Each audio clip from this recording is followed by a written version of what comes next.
Muling naobserbahan ang andap o frost sa Paway Atok, Benguet kaninang umaga kasunod ng pagbaba ng temperatura doon na umabot sa 8 degrees Celsius. Sa social media post ng local farmers sa lugar, makikita na binalot ng frost ang mga pananim na gulay ng mga magsasaka at maging ang mga damo.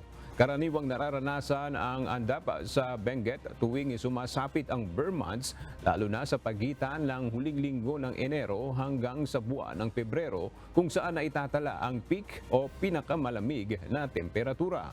Madalas na naapektuhan ng andap ang mga pananim na gulay at root crops gaya ng repolyo, patatas, labanos, Chinese cabbage at pechay.